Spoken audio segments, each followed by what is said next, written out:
आपका लैब बड़ा बेहतरीन लग रहा है।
आइए दोस्त, आइए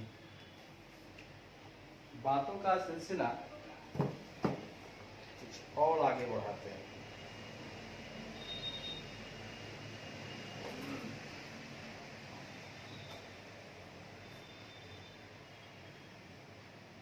रिकॉर्डिंग खत्म है। अच्छा, इसका हम लोग एक मेमोरी टेक्निक नहीं बना पाए थे ना सर।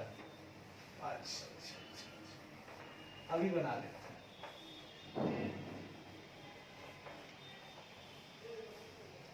देखिए,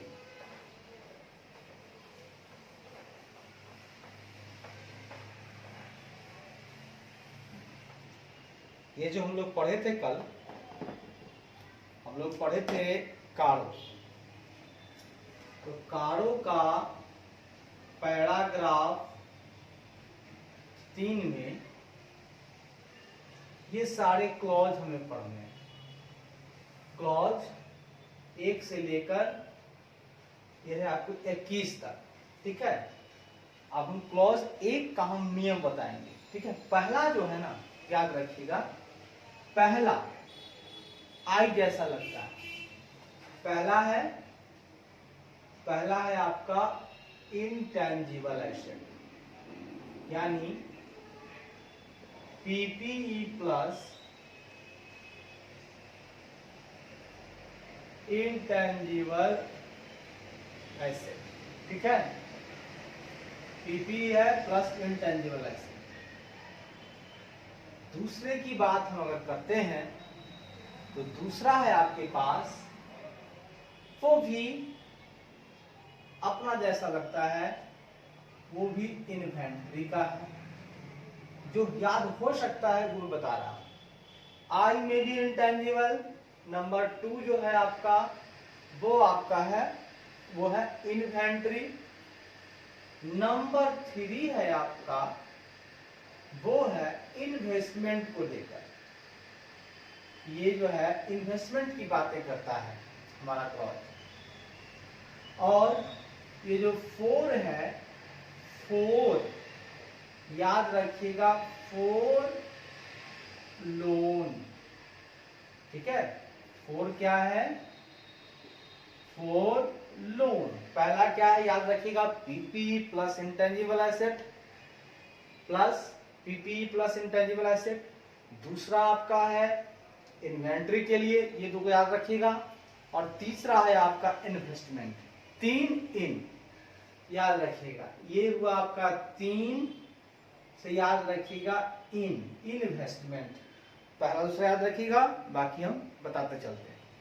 पहला आपका है पीपी प्लस इंटेंजिबल एसेट को लेकर के, दूसरा है आपका इन्वेंट्री को लेकर के। टू को परफेक्ट रखिएगा, ठीक है। और तीसरा जो है 3 इन इन्वेस्टमेंट, चौथा है 4 लोन, अच्छा 5 5 से क्या है 5 डिपोजिट, 5 क्या है डिपोजिट को लेकर के, ठीक है। अच्छा 6 का मतलब 6 है क्या 6 कॉस्ट, 6 है आपका कॉस्ट रिकॉर्ड को लेकर, याद करते चलते हैं। पहला है आपका पीपीई प्लस इंटेंजिबल एसेट को लेकर के, पहला है आपका पीपीई और इंटेंजिबल एसेट को लेकर के, अच्छी बात है। दूसरा है आपका, पहला तो हो गया पीपीई प्लस इंटेंजिबल एसेट, दूसरा आपका है इन्वेंट्री को लेकर के, तीसरा यानी 3 है आपका इन्वेस्टमेंट को लेकर के, 4 लोन, चौथा है लोन को लेकर के, पांचवा है डिपोजिट, है ना 5 है डिपोजिट को लेकर के, 6 कॉस्ट, छठा है कॉस्ट रिकॉर्ड को लेकर के, और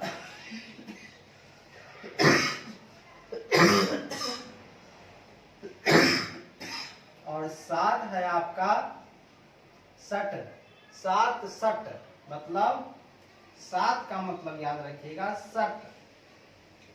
सट का मतलब S टू टॉटरी ड्यूज को लेकर के है। 8वां, अब 8वां नंबर पे आइए। 8 जो है ना 8 ट्रांजैक्शंस को लेकर के, 8वां कितना है ट्रांजैक्शंस को लेकर के, याद रखिएगा, सुन के लीजिएगा। पहला जो है इंटेंजिबल एसेट या पीपीई को लेकर है, दूसरा इन्वेंट्री को लेकर को है, 3 इन्वेस्टमेंट को लेकर को है, 4 लोन को लेकर को है, 5 डिपोजिट को लेकर को है, छठा 6 कॉस्ट रिकॉर्ड को लेकर को है, 7 स्टैट्यूटरी डीड को लेकर के है, और 8वां 8 ट्रांजैक्शंस को लेकर के है, ठीक है ना, 8 ट्रांजैक्शंस को लेकर के। 9 भी जो है लोन का ही है, 9 जो है लोन का ही है, लेकिन इसमें है डिफॉल्ट है, default in repayment of loan, ठीक है। ये किसकी बात करता है default in repayment of loan, तो लोन के रीपेमेंट में डिफॉल्ट की बात ये करता है, ठीक है। Default in repayment of loan, default in repayment of loan, default in repayment of loan.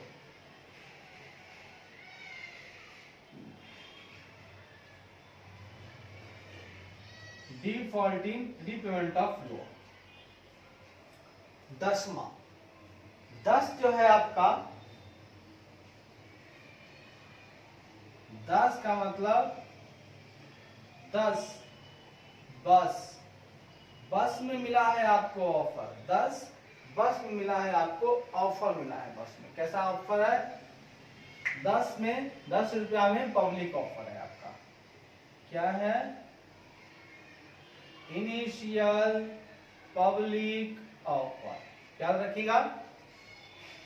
9 है default in repayment of loan, और 10 है ऑफर मिलता है 10 रुपए का ऑफर, 10 रुपए का ऑफर, सुनिएगा 10 रुपए का ऑफर मिलता है ना, 10 रुपया में हर एक माल, 10 रुपए में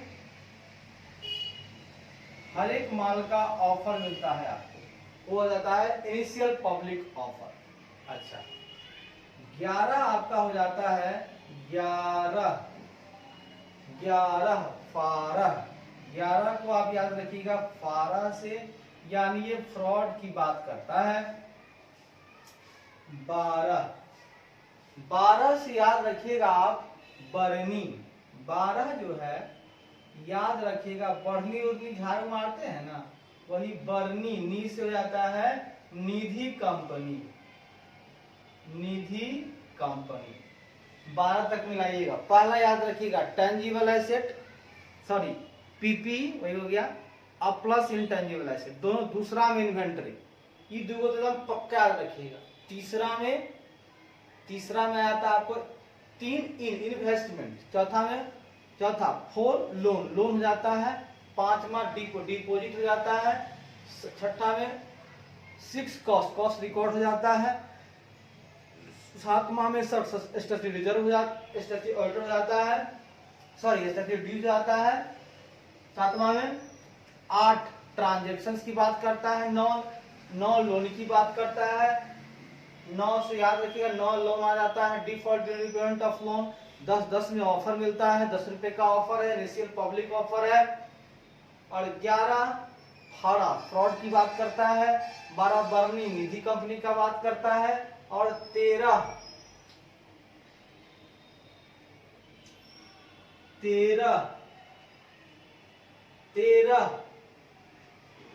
से री याद आ जाइएगा, रिलेटेड, ठीक है, ट्रांजेक्शंस विथ रिलेटेड कंपनी।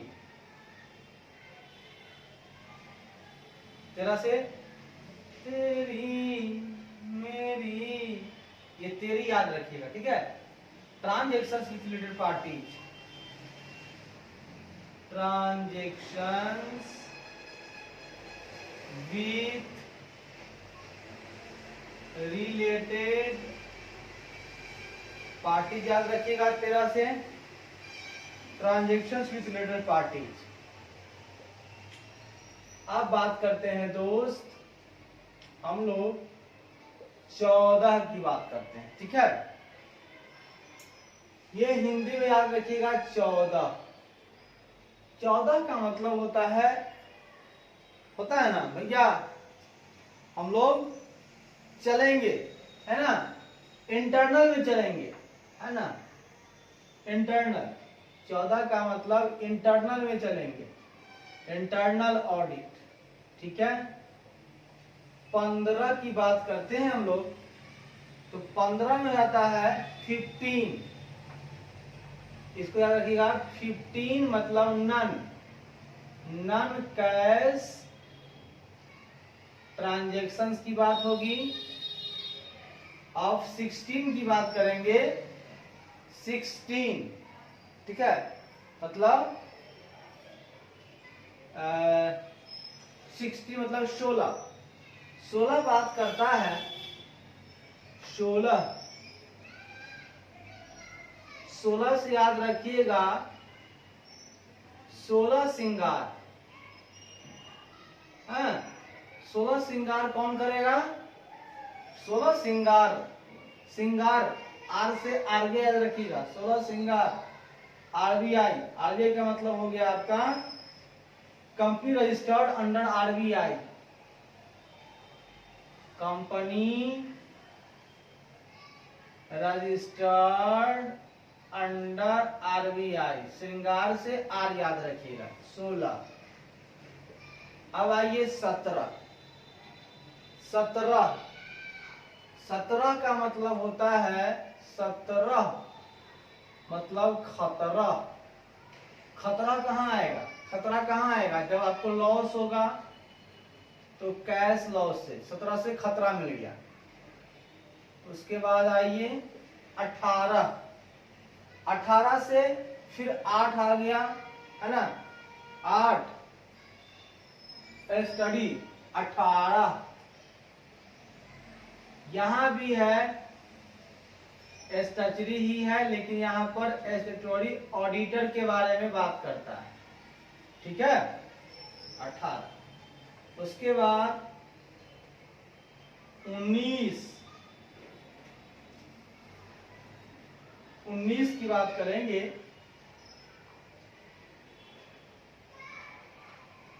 19 बात करता है आपको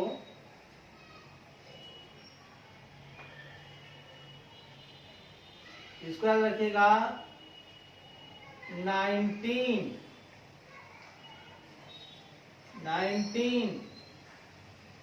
फाइनिंग मतलब रियलाइजेशन ऑफ फाइनेंशियल एसेट, ठीक है। उसके बाद 20 जो होता है ना 20 जो है वो फंड की बात करता है, फंड स्पेसिफाइड इन शेड्यूल 7 और 21 बात करता है आपको क्वालिफिकेशन या एडवर्स अगर आपको मिलता है तो आप उस पे क्या करोगे, ठीक है जी सर। फिर से दोहरा लेते हैं।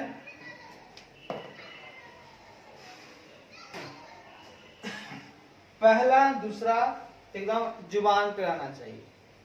पहली बात कर रहे हैं हम लोग पीपीई की बात कर रहे हैं और इनटेंजिबल एसेट की बात कर रहे हैं। दो तो एकदम फिक्स लेना है, चिंता की बात नहीं है, सर ले लिए।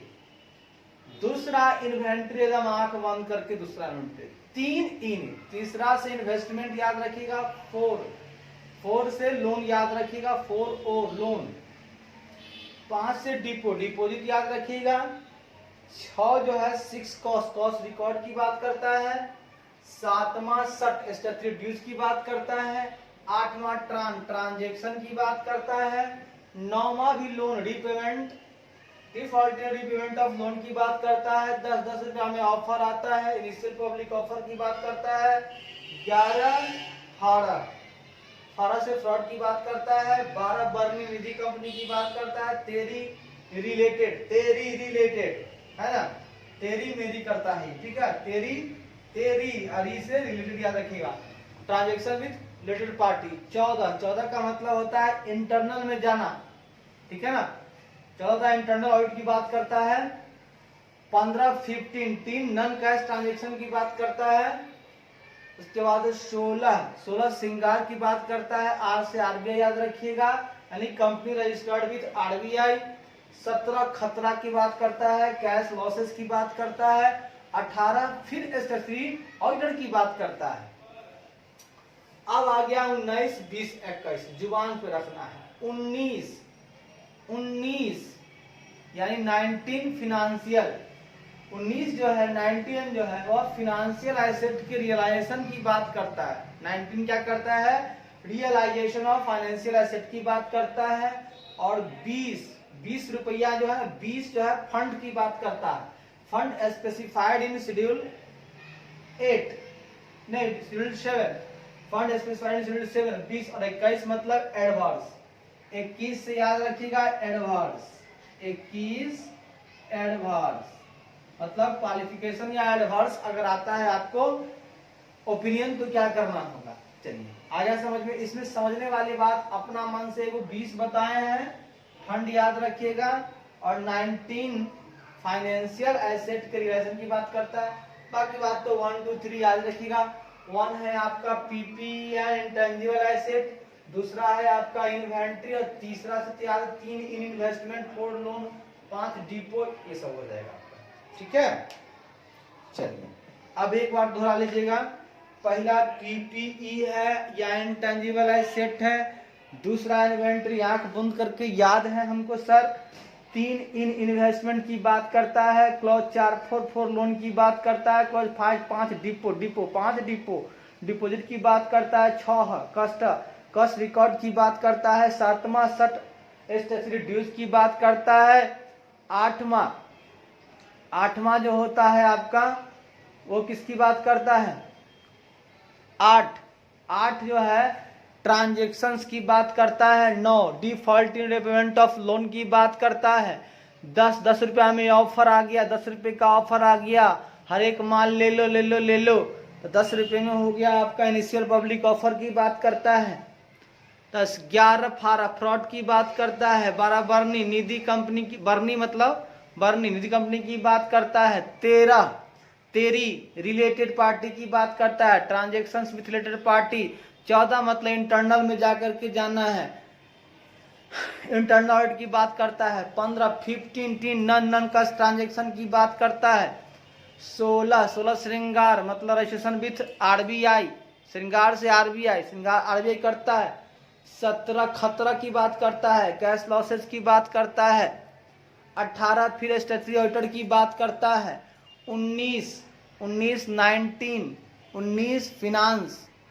19 जो है 19 फिनांस ऐसे रखिएगा, 19 फिनांस, 18 के बाद रखिएगा 19 फिनांस मतलब रियलाइजेशन फ्रॉम फिनेंशियल एसेट की बात करता है, 20 में हम 2020 खेलेंगे, है ना, एक फंड बना के 2020 खेलेंगे। यहाँ 20 से याद रखिएगा, एक फंड बनाकर 2020 मैच खेलेंगे, एक फंड बनाकर 2020 मैच खेलेंगे।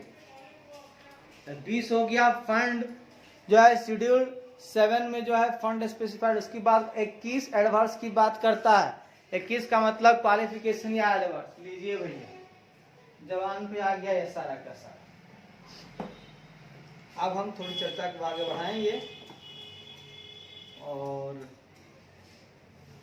हमारी चर्चा जो है सुन के लीजिएगा।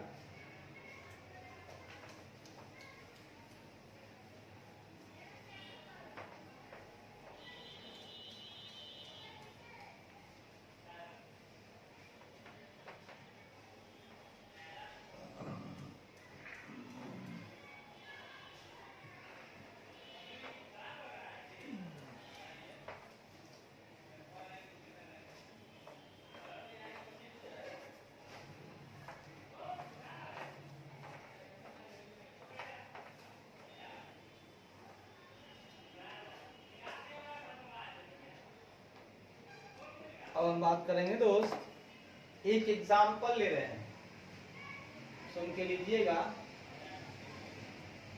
एग्जाम्पल कहता है, the company has dispensed with the practice of taking inventory of their inventories at the year end, as in their opinion the exercise is redundant.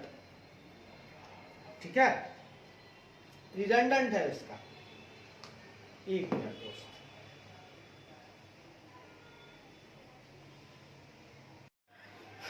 आइए दोस्त आइए। अब सवाल ये उठ रहा है दोस्त, इस एग्जाम्पल में सुन के लीजिएगा। द कंपनी हैज डिस्पेंस्ड मतलब रोक दिया, क्या, with the practice of taking inventory of their inventory at the year end. अच्छा, द कंपनी हैज मतलब कंपनी ने, एग्जाम्पल है, कंपनी ने एट द ईयर एंड मतलब वर्ष के अंत में,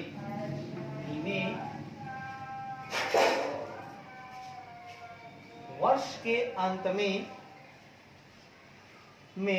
देयर इन्वेंट्रीज मतलब देयर इन्वेंट्रीज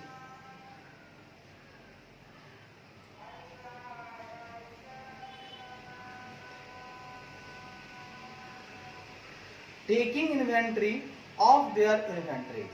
ठीक है, इस शब्द का इस्तेमाल इस बात को आप समझिएगा कि अंत में अपने माल की सूची लेने की प्रथा, अंत में अपने माल को, अपने माल की, अंत में अपने माल की सूची, अपने माल की सूची लेने की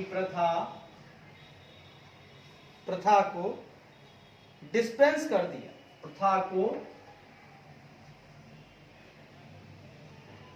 समाप्त प्रथा को समाप्त कर दिया। ठीक है, कर दिया है, क्योंकि एज का मतलब क्योंकि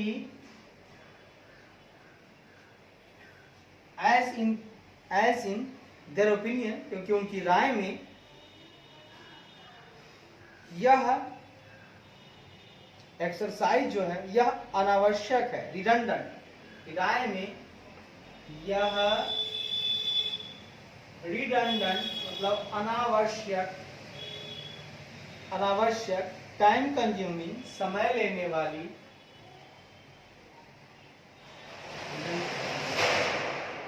रिडंडेंट मतलब अनावश्यक टाइम कंज्यूमिंग समय लेने वाली और intrusion to normal functioning of the operation, मतलब इंट्रूशन मतलब होता है हस्तक्षेप करना। ठीक है, मतलब ऑपरेशन के जो सामान्य नॉर्मल फंक्शन है, परिचालन के सामान्य कामकाज और परिचालन के सामान्य कामकाज में हस्तक्षेप करने वाली है, हस्तक्षेप करने वाली है। ये सवाल उठा। ठीक है, अब बात नहीं उठ रहा है, एक्सप्लेन करना है आपको, हमें एक्सप्लेन करना है इसमें, एक्सप्लेन रिपोर्टिंग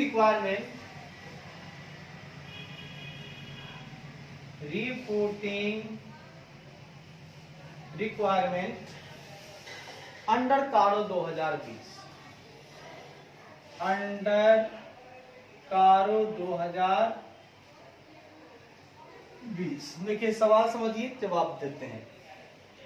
सवाल कहता है कि साहब, कंपनी ने वर्ष के अंत में जो भी अपने इन्वेंटरी का सूची लेता था, लास्ट में उसकी प्रथा थी, उसको समाप्त कर दिया, क्योंकि उनको लगता था, उनकी ओपिनियन अपनी हुई कि यह रिडंडेंट है, अनावश्यक है, टाइम कंज्यूमिंग है, समय लेने वाली है, और जो हमारा नॉर्मल फंक्शन है ऑपरेशन का, आइए दोस्त आइए,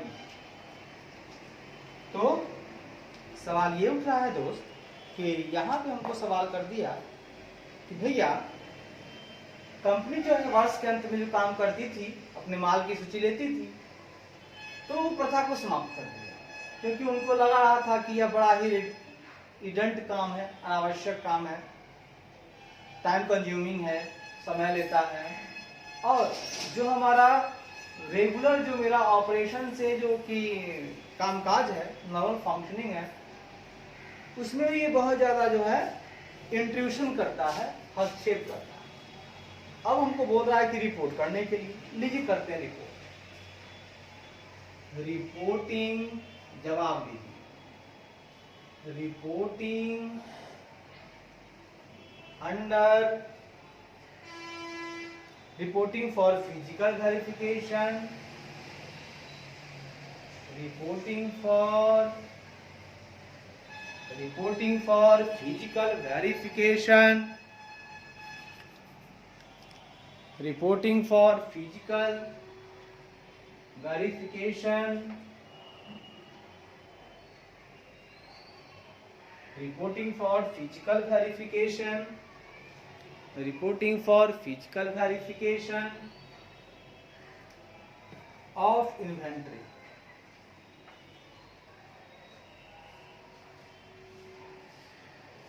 हम लिखेंगे क्लॉक, ये पहला होता है पीपीई का, आप तो जानते हैं इन्वेंटरी की बात करता है, पहला पीपीई बताए थे आपको, इंटेंजिबल एसेट, और दूसरा इन्वेंटरी। एकदम याद रहेगा, 3 से इन्वेस्टमेंट, तो 2 तक तो याद रहना चाहिए। तो लिखिएगा क्लॉज 2 ऑफ पारा 3 ऑफ कारो 2020। पीस ऑफ कारो 2000 piece requires the auditor to requires the auditor to report पहला नंबर वेदर कहता है कारो 2020 का जो पारा 3 है उसका जो क्लॉज 2 है वह ऑडिटर को रिपोर्ट करने के लिए कहता है कि पहला वेदर फिजिकल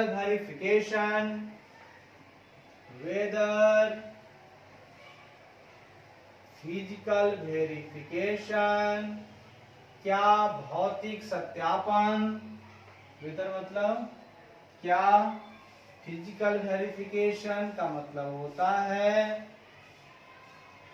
भौतिक सत्यापन ऑफ इन्वेंट्री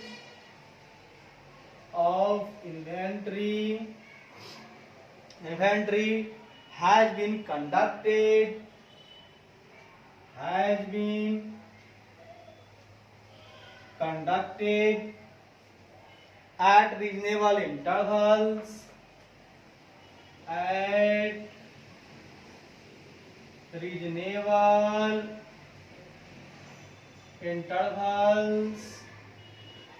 उचित अंतराल मतलब क्या उचित अंतराल पर इन्वेंट्री का फिजिकल वेरिफिकेशन को किया गया है बाय द मैनेजमेंट के द्वारा ये पहला सवाल है रिपोर्ट करना है क्या मैनेजमेंट ने ऐसा किया है ऑडिटर पता लगाओ एंड साथ ही साथ वेदर मतलब क्या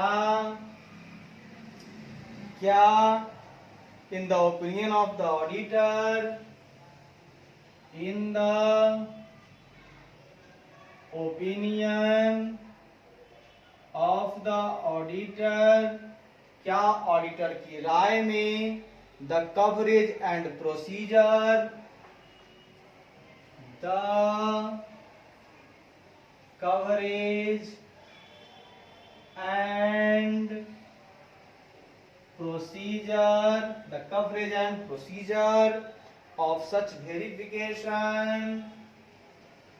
of such verification उस सत्यापन की और ओपिनियन और ऑडिटर की राय में हमको जानना है कि क्या जो उनका कवरेज था जितना कवर करना था और जो उनकी प्रोसीजर थी उस वेरिफिकेशन की बाय द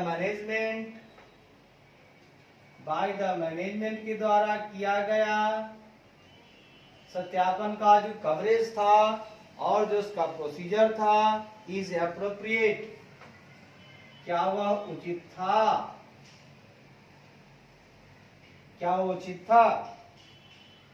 वेदर साथ ही साथ फिर सवाल क्या वेदर एनी डिस्क्रिपेंसीज ऑफ क्या कोई मतभेद अंतर था वेदर एनी discrepancies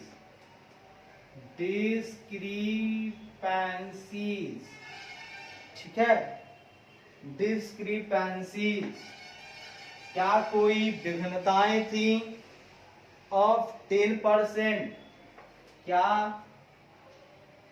अंतर था 10% का या उससे अधिक 10% और मोर in the aggregate of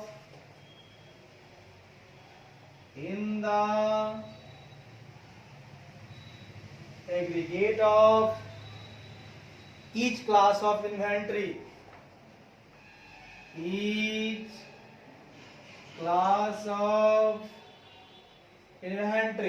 inventory के प्रत्येक क्लास के लिए टोटल में क्या 10% या उससे अधिक की डिस्क्रिपेंसीज थी वेयर नोटिस क्या उनकी आपको सूचना मिली है आपने कोई देखा है ऐसा where notice and if so अगर हाँ आपने देखा है कि अंतर जो था वो 10% या उससे अधिक है, तो क्या whether they have been properly, तो whether they have been properly, whether they have been properly dealt with in the books of account, dealt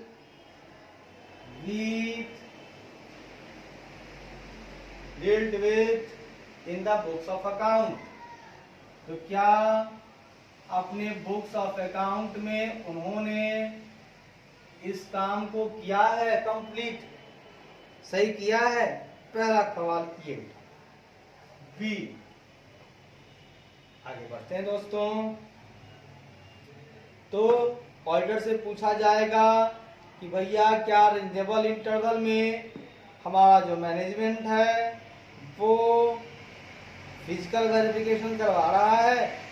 दूसरा सवाल, क्या वो जो वेरिफिकेशन के लिए जो कवरेज है, जो प्रोसीजर है, क्या वो एडिक्वेट है, सॉरी एप्रोप्रिएट है, और क्या कोई डिस्क्रिपेंसी मिली है प्रत्येक के लिए, इन्वेंट्री के लिए टोटल में वो 10% या उससे अधिक है। अगर ऐसा पता चला है तो क्या उसके लिए उन्होंने बुक्स ऑफ अकाउंट में प्रॉपरली डील्ड किया है। B number, whether during any point of time, whether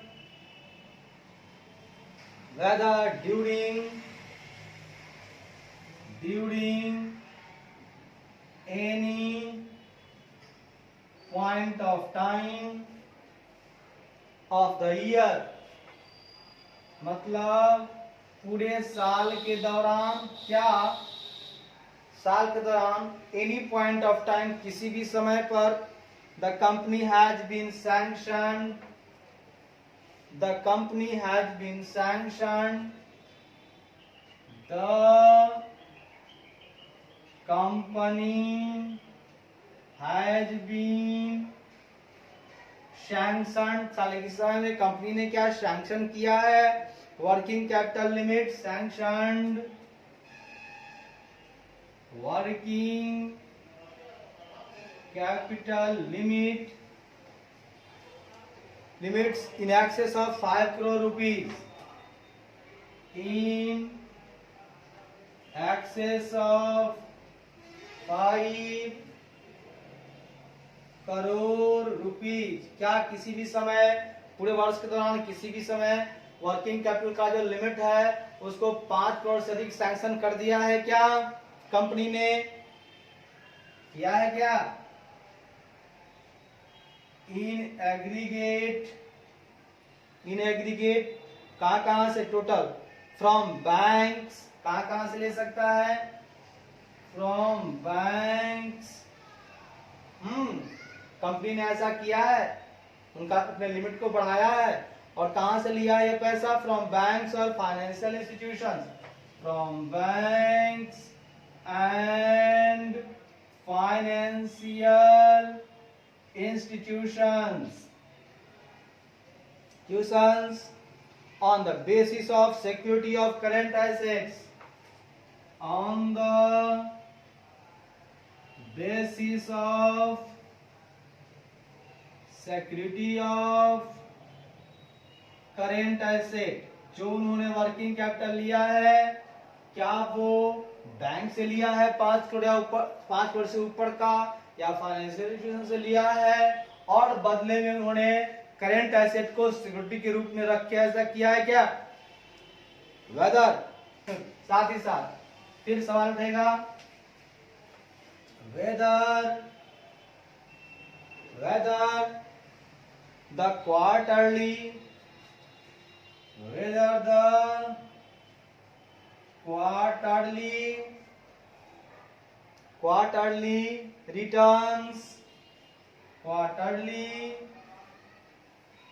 returns or statements filled by the company, क्या कंपनी ने फिल किया है क्वार्टरली रिटर्न्स फिल किया है, स्टेटमेंट को फिल किया है company with such bank, bank के साथ, विथ सच बैंक्स, उस बैंक का के साथ क्वार्टरली रिटर्न या स्टेटमेंट किया है, बैंक्स और फाइनेंशियल इंस्टीट्यूशन, सच बैंक्स और फाइनेंशियल इंस्टीट्यूशंस क्या किया है, क्वार्टरली रिटर्न भरा है या स्टेटमेंट को फिल किया है, ठीक है, are in agreement with the, और जो किया है वह, और are in agreement, are in agreement with the, are in agreement with the books of account of the company, with the books of, क्या वो मेल खा रहा है कंपनी के बुक्स ऑफ अकाउंट से, books of account of the company, क्या जो quarter return भरा है बैंक के लिए, अगर भरा है तो क्या उसका कंपनी के बुक्स ऑफ अकाउंट से मेल खा रहा है, वही पैसा यहां लिखा हुआ है, इफ नॉट, लेकिन अगर मेल नहीं खा रहा है, घपला कर रहा है, इफ नॉट गिव डिटेल्स, ऐसा अगर नहीं करता है तो डिटेल्स मांगो, गिव डिटेल्स दो, क्यों मेल नहीं खा रहा है, ठीक है दोस्त। अब सवाल ये उठ रहा है, in the given case, सुन लीजिएगा दोस्त, in the given case the above requirement, the above requirement of physical verification, in the given case the above requirement of physical verification of inventory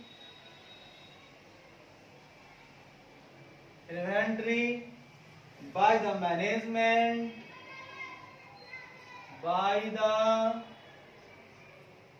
management has not been taken,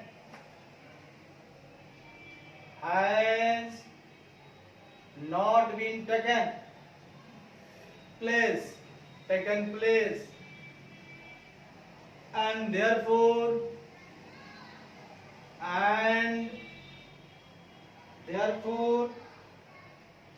the auditor should point out,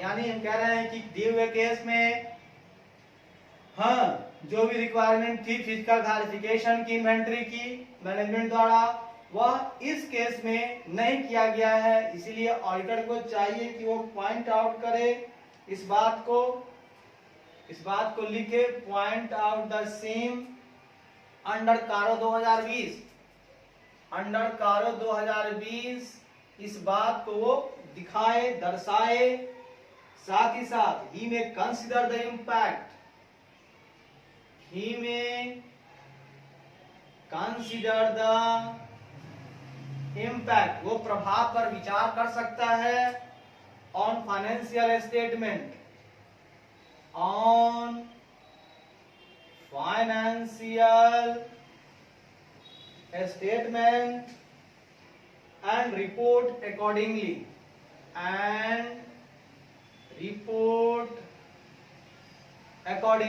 यही सवाल का जवाब है साहब। अगर auditor को ऐसा लगता है कि भाई मैनेजमेंट ने जो फिजिकल वेरिफिकेशन नहीं किया है रिन्यूएबल इंटरवल पर, तो इसीलिए ऑडिटर को इस बात को कारो 2020 के अंतर्गत पॉइंट आउट करना चाहिए और उसे प्रभाव भी देखना चाहिए, देख सकता है कि फाइनेंशियल स्टेटमेंट पर इसका क्या इम्पैक्ट पड़ा है और उसी के अनुसार रिपोर्ट करेगा, ठीक है। यही सवाल का जवाब। थोड़ा पहले हम चलेंगे एक छोटा सा पॉइंट हमारा यहाँ छूट रहा था, जो आपको हम बता दें।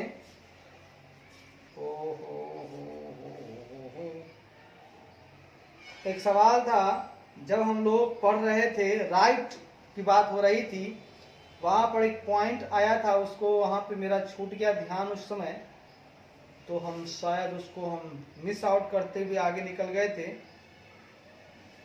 उसमें था क्या, सुन के लीजिएगा। ये समझ में आ गया?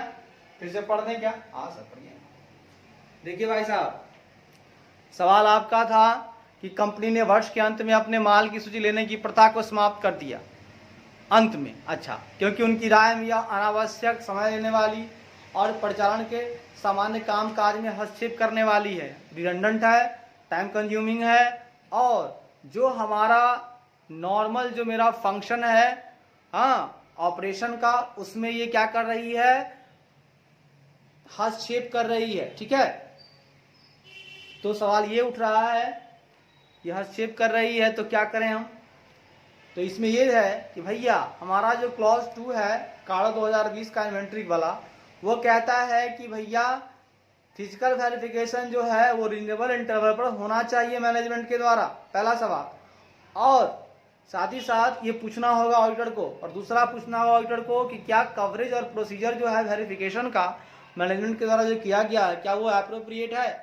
अगर कोई डिस्क्रिपेंसी मिलती है 10% या उससे अधिक की एग्रीगेट के साथ, जब हम ईच क्लास ऑफ इन्वेंट्री को ये करते हैं, परसेंटेज निकालते हैं, तो वहाँ 10% या मोर मिलता है, तो अगर ऐसा होता है तो क्या they have been properly dealt with in the books of account, तो बुक्स ऑफ अकाउंट में उनको दिखाया गया है, उचित रूप से उनको दर्शाया गया है।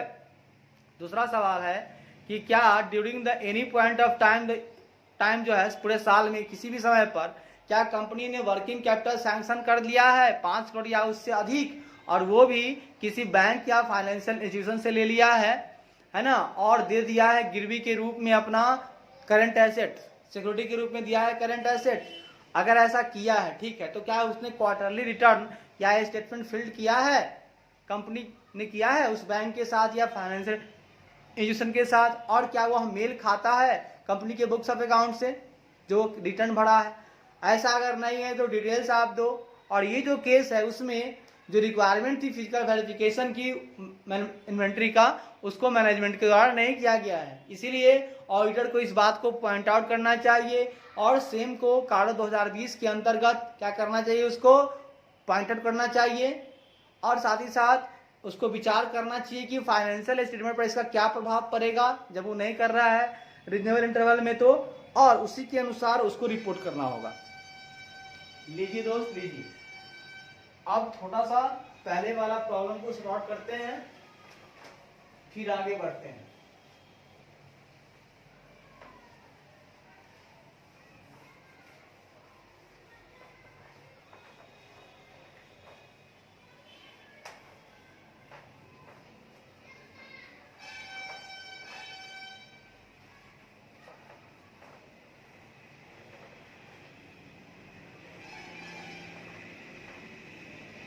है दोस्त, एक पॉइंट था जहां राइट टू लीन हम लोग पढ़ रहे थे, सबसे पहले राइट टू लीन, उसमें एक पॉइंट था जो आगे बढ़ते बढ़ते दूसरा पॉइंट था, वो पूरा करवा देते हैं। कहता है document must have come into position of the auditor on the authority of the client, मतलब ग्राहक के ऑथोरिटी पर, मतलब ग्राहक के ऑथोरिटी पर, वो ऑथोरिटी आपको दे रहा है, ठीक है, ग्राहक के ऑथोरिटी पर ऑडिटर को, ग्राहक के ऑथोरिटी पर ऑडिटर को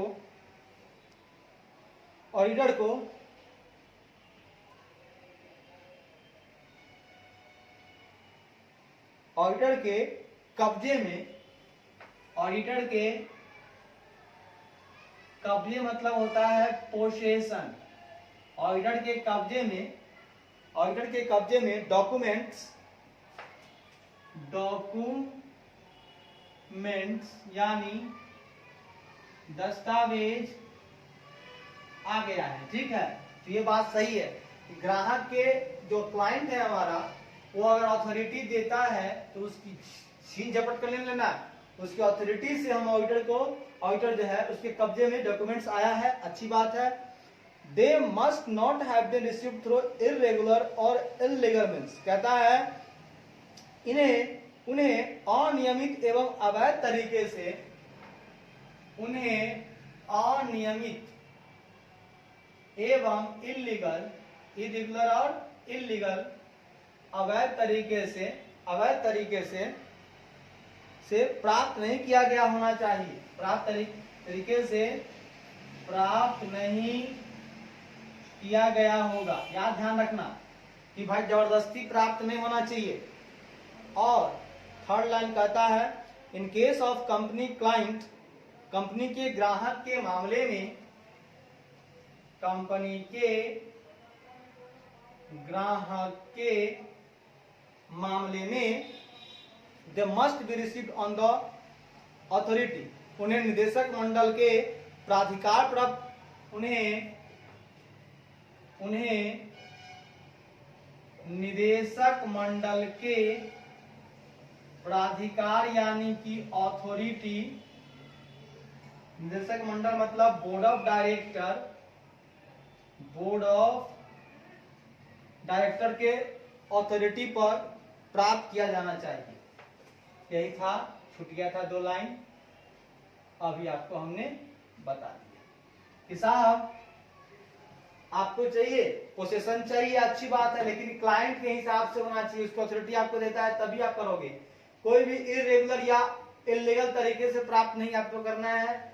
और कंपनी के ग्राहक के मामले में ध्यान रखिएगा निदेशक मंडल की अथॉरिटी से ही आप प्राप्त कर सकते हैं वो दस्तावेज, ठीक है। अब आइए दोस्त थोड़ा आगे हम बढ़े। झूमते गाते मुस्कुराते हमारे पास अगला पॉइंट आ रहा है। पहले सेलिब्रेशन कीजिए, हर एक लक्ष्य को आगे बढ़ते हुए सेलिब्रेशन, टेंशन नहीं लेना है, घबराना नहीं है, पॉजिटिव रहना है। सेलिब्रेशन में नंबर 11 पे आ रहा है disclosure in the auditors report. आपको डिस्क्लोजर करना है 11 number,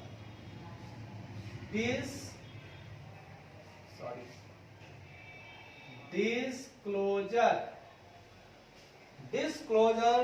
in the auditors report.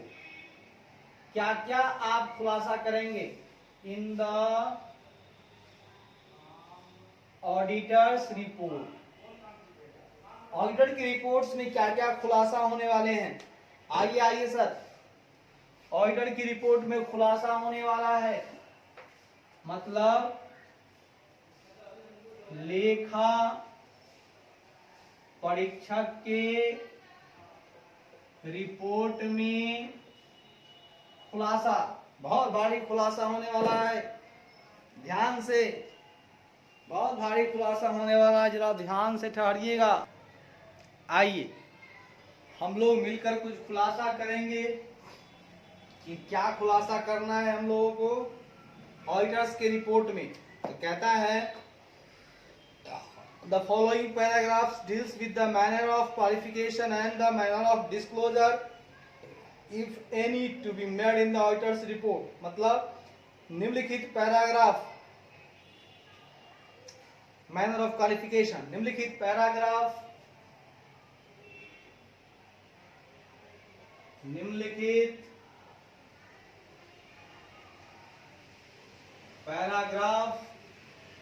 Qualification के मैनर मतलब तरीके, क्वालिफिकेशन के तरीके और डिस्क्लोजर के मैनर और डिस्क्लोजर के तरीके, बोले तो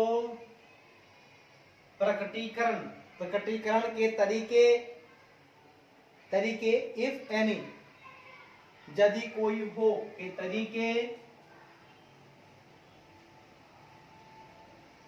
यदि कोई हो से संबंधित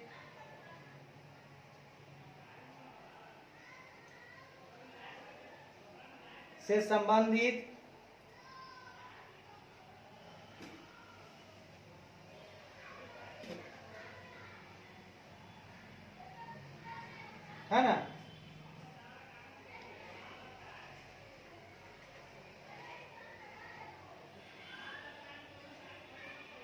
से संबंधित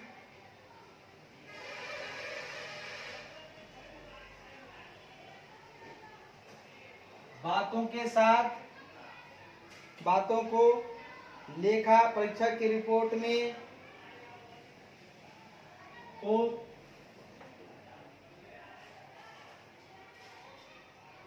लेखा परीक्षक की रिपोर्ट में डील किया जाने वाला है। हम लोग डील करने वाले हैं, ठीक है। आगे तो इसके लिए हमें पढ़ना होगा S1 disclosure of accounting policy. इसके लिए हमें पढ़ना होगा S1 disclosure of accounting policies, जिसको हिंदी में बोलते हैं लेखांकन नीतियों का प्रकटीकरण। लेखांकन नीतियों का प्रकटीकरण। लो भैया, प्रकटीकरण करते हैं हम लोग। कहता है in the case of company, किसी कंपनी के मामले में, किसी कंपनी के मामले में, किसी कंपनी के मामले में member should qualify their audit report. Member should qualify, सदस्यों को अपनी ऑडिट रिपोर्ट को क्वालिफाई देना चाहिए। क्या देना चाहिए? सदस्यों को, मतलब मेंबर को अपने ऑडिट रिपोर्ट को,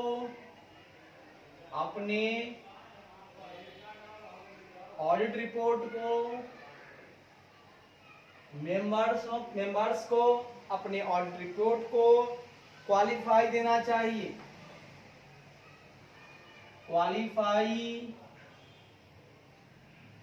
क्वालिफाई देना चाहिए।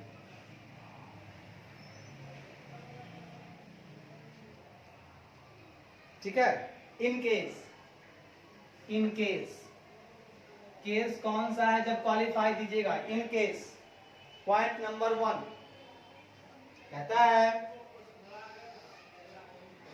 Accounting policy required to be disclosed under schedule 3। कहता है शेड्यूल 3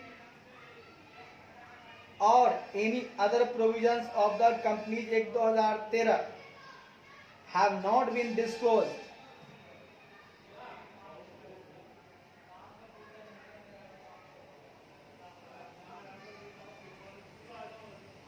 सुन के लीजिएगा।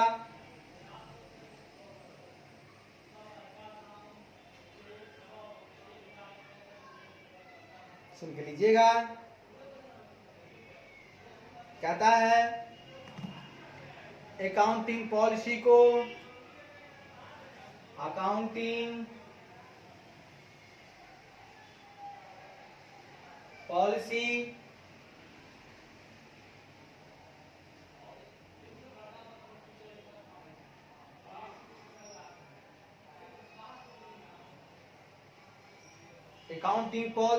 required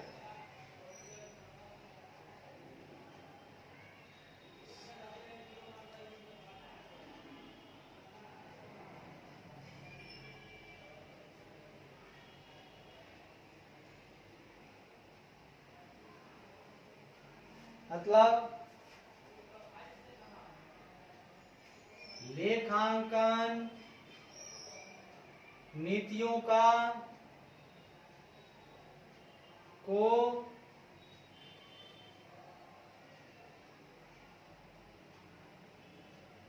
आवश्यक है, क्योंकि नीतियों को शेड्यूल 3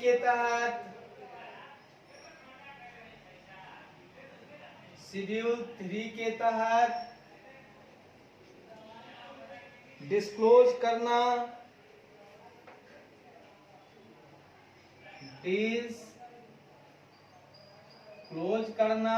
आवश्यक है, ठीक है, या आवश्यक है, या कंपनीज एक्ट 2013 के, या कंपनीज एक्ट 2013 के किसी भी अन्य प्रावधान के तहत, किसी भी अन्य प्रावधान के तहत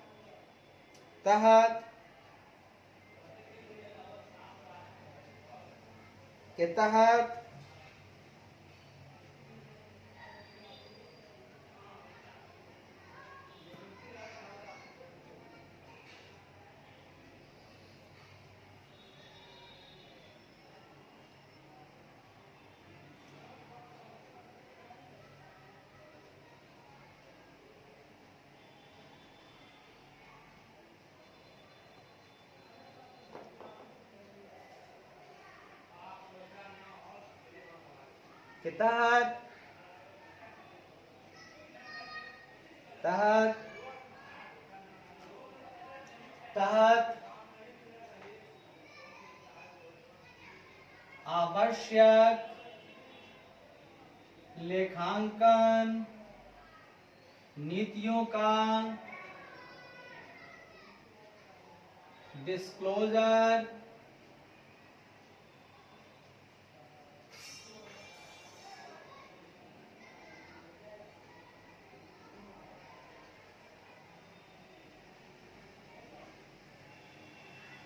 नहीं करना होगा। अच्छा, दूसरा, accounts have been prepared on accrual basis, खाते बी नंबर, ये समझ में आ गया कि अकाउंटिंग पॉलिसी को शेड्यूल 3 के तहत डिस्क्लोज करना आवश्यक है, हाँ, या कंपनीज एक्ट 2013 किसी भी अन्य प्रावधान के तहत आवश्यक लेखांकन नीतियों का डिस्क्लोजर नहीं करना होगा, है ना, मतलब नहीं होगा। कंपनीज एक्ट के किसी दूसरे प्रावधान के तहत आपको अकाउंटिंग पॉलिसी को डिस्क्लोज नहीं करना है। अकाउंटिंग पॉलिसी भी डिस्क्लोज होगा वो शेड्यूल 3 के हिसाब से होगा, ठीक है, कंपनीज एक्ट 2013 का शेड्यूल 3 के हिसाब से होगा, ठीक है ना। आगे, अकाउंट्स मतलब खाते, अकाउंट्स मीन्स खाते अक्रूवल बेसिस पर तैयार नहीं किए गए हैं, खाते अक्रूवल बेसिस पर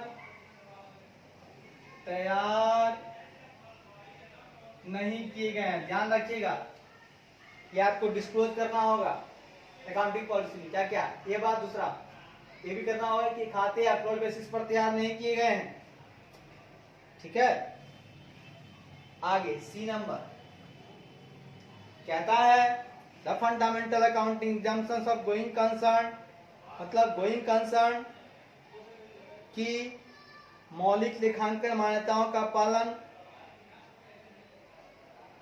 हैड बीन फॉलोड, हाँ, मतलब गोइंग कंसर्न के गोइंग कंसर्न की fundamental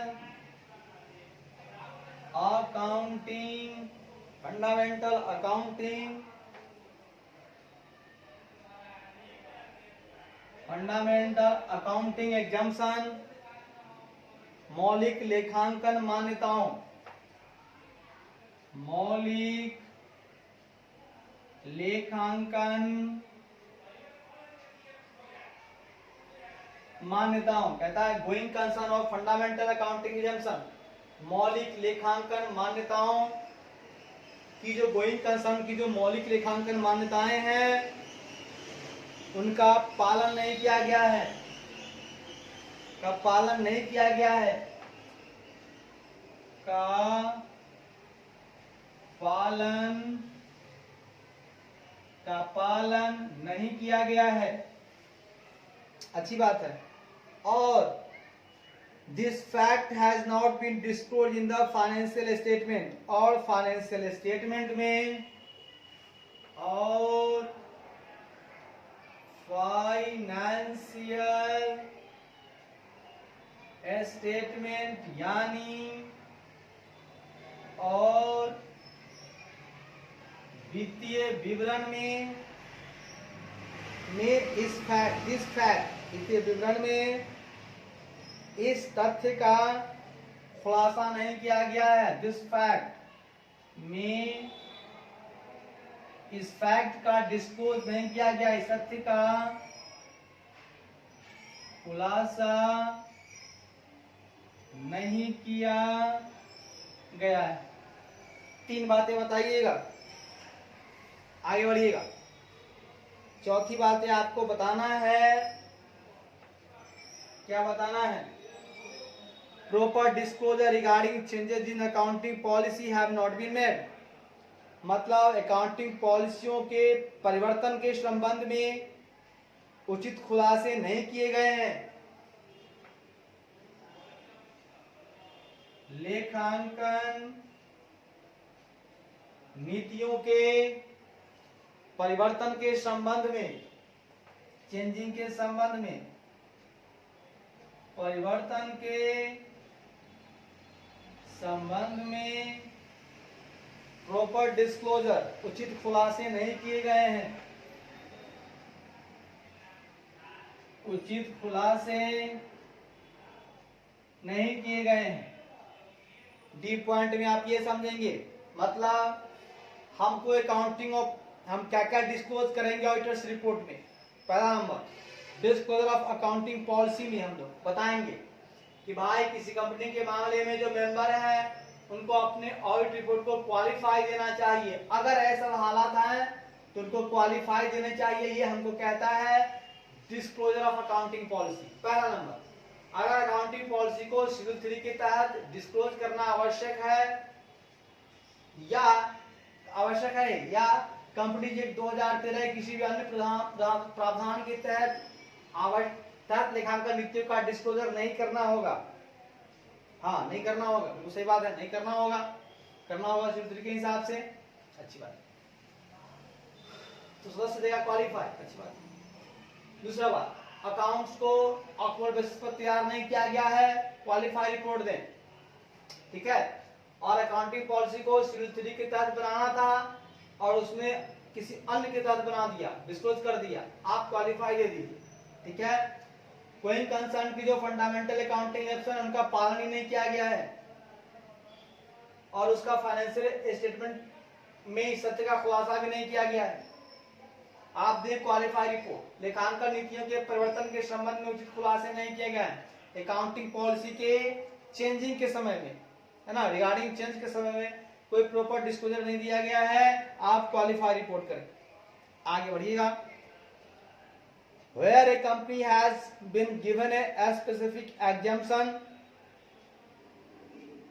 regarding any of the matters stated above, कहता है where a company, जहां किसी कंपनी के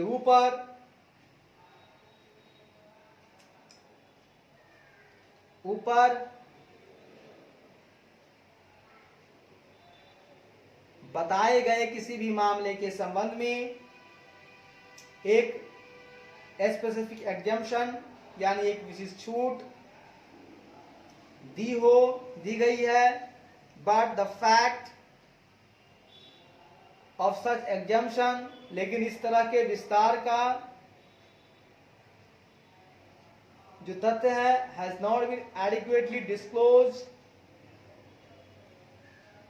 इन द अकाउंट्स, पर्याप्त रूप से प्रकट नहीं किया गया है, खातों में प्रकट नहीं किया गया है। The member should mention the fact of exemption in his audit report without necessarily making it a subject matter of audit qualification.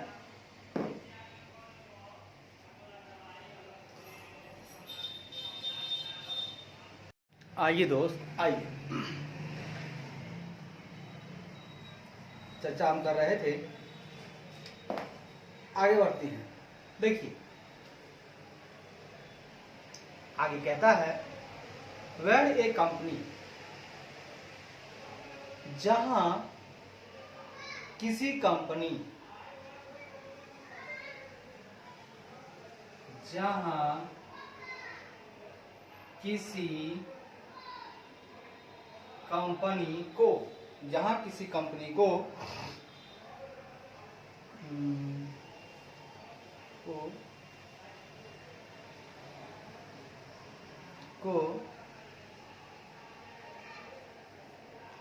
Company को स्टेटेड मतलब ऊपर बताए गए एनी ऑफ द मैटर को,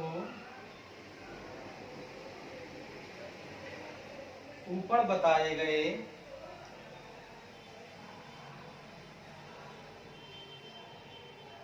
किसी भी मामले के,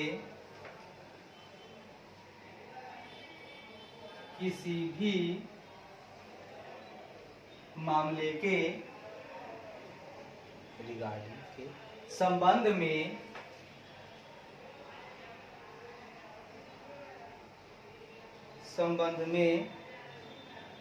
स्पेसिफिक एक विशेष छूट, एक विशिष्ट छूट, स्पेसिफिक एग्जेम्पशन, एक स्पेसिफिक छूट दी गई है, तो दी गई है, बट लेकिन the fact of such exemption, लेकिन इस तरह के छूट के तथ्य, लेकिन इस तरह के छूट के तथ्य, फैक्ट ऑफ सच एग्जाम्पशन, तथ्य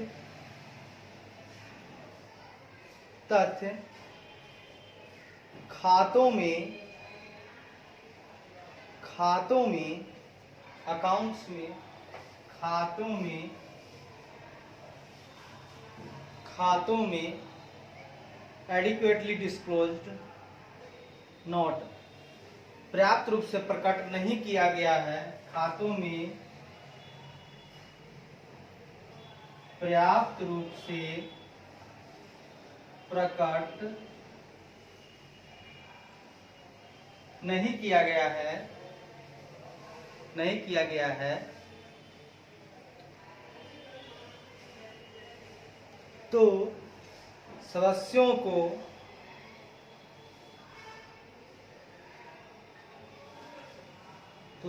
को अपनी रिपोर्ट में,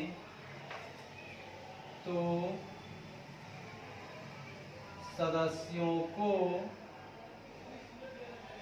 अपनी रिपोर्ट में, मेंबर को अपनी रिपोर्ट में द फैक्ट ऑफ एग्जाम्पशन में इस तथ्य के, मतलब इस छूट के तथ्य को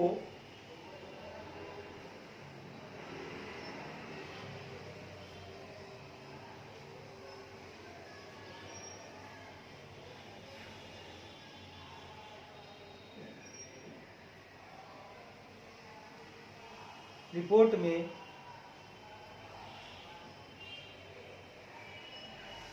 छूट के तथ्य को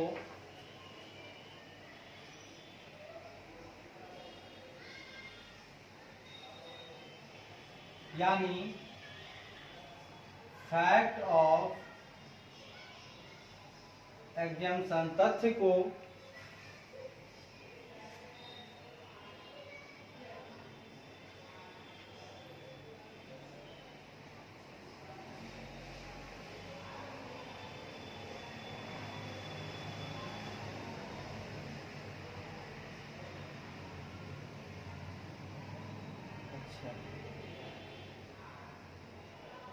अपनी रिपोर्ट में रुकेगा, अपनी रिपोर्ट में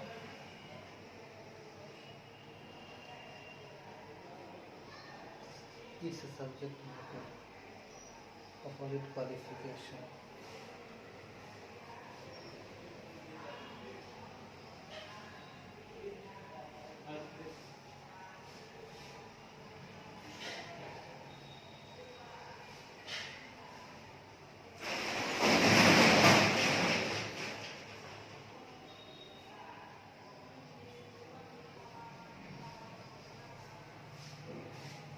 तथ्य को बिना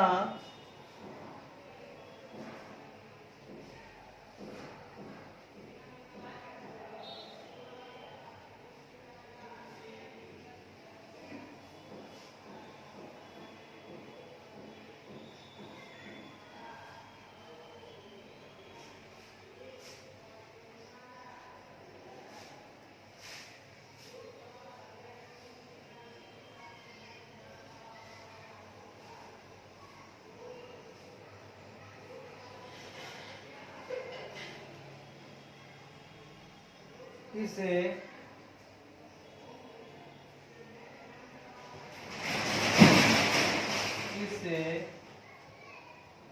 ऑडिट क्वालिफिकेशन की सब्जेक्ट मैटर मतलब विषय वस्तु बनाए बिना, इसे विषय वस्तु बनाए बिना छूट के तथ्य का उल्लेख करना चाहिए। छूट के तथ्य का उल्लेख करना चाहिए। सुन के लीजिएगा,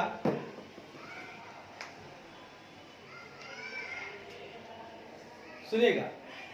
कहता है कि जहां किसी कंपनी को ऊपर बताए गए किसी भी मामले के संबंध में एक स्पेसिफिक एग्जाम्पशन ऊपर जो दिया गया है ABCD 4 गो, उस मामले में के संबंध में अगर कोई छूट दी गई है तो ठीक है, तो इस तरह के छूट के तथ्य को खातों में पर्याप्त रूप से प्रकट नहीं किया गया। हाँ है तो है, छूट तो है, ठीक है, छूट है तो कोई बात नहीं, लेकिन इस तरह के छूट के तथ्य को खातों में पर्याप्त रूप से प्रकट नहीं किया गया। भाई छूट है तो खाता में दिखाइए कि हाँ भैया छूट है, हम नहीं बनाए हैं। अब नहीं है तो क्या करेगा, तो मेंबर को अपनी रिपोर्ट में, तो मेंबर क्या करेगा अपनी रिपोर्ट में इस ऑडिट क्वालिफिकेशन की, मतलब इसमें क्वालिफिकेशन लग गया, भैया समस्या आ गई कि आपने क्यों नहीं दिखाया खातों में कि छूट है, तो इस क्वालिफिकेशन की विषय वस्तु बिना बनाए बिना, है ना, कि हाँ एक विषय वस्तु नहीं बनाएंगे हम, उसको एक सब्जेक्ट मैटर नहीं है, हाँ मतलब बहुत बड़ा मैटर नहीं है, ऑडिट क्वालिफिकेशन की विषय वस्तु नहीं है, बिना ही छूट के तथ्य का उल्लेख करना चाहिए। जो भी एग्जाम्पशन का फैक्ट है उसको आप मेंशन करिए। चलिए इसके आगे बढ़ते हैं।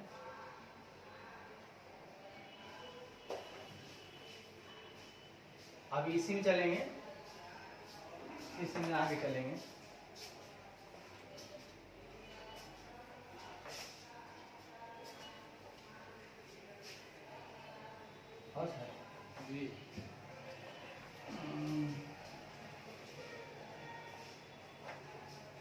इसमें आगे चलेंगे हम लोग।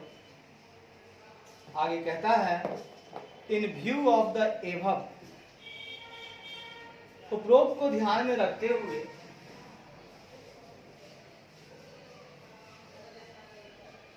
उपरोक्त को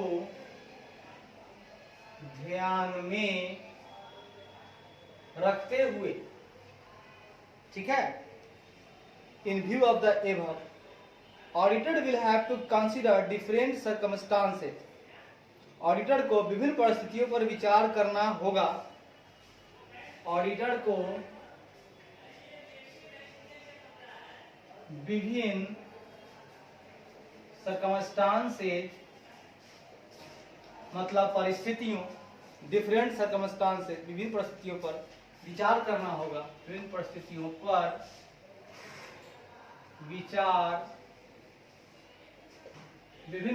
विचार करना होगा। Whether the audit report has to be qualified or only disclosure have to be given, कि क्या ऑडिट रिपोर्ट को, है ना, को क्वालिफाइड बनाना है या केवल डिस्क्लोजर देना है। होगा कि क्या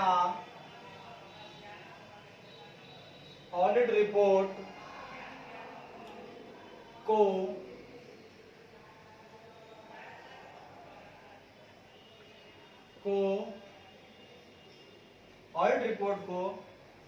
क्वालिफाइड बनाना है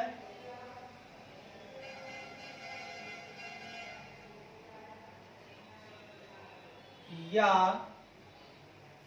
केवल डिस्क्लोजर देना है, या केवल डिस्क्लोजर देना है। सुन के लीजिएगा।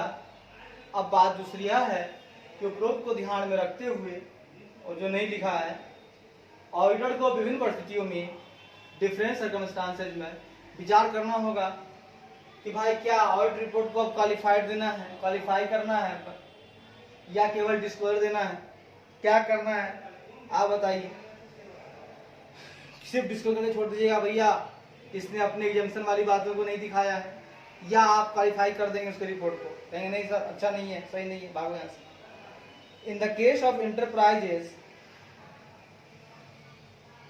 Not govern by company act, कहता है कंपनी अधिनियम द्वारा शासित नहीं होने वाले उद्यमों के मामले में, कंपनी अधिनियम द्वारा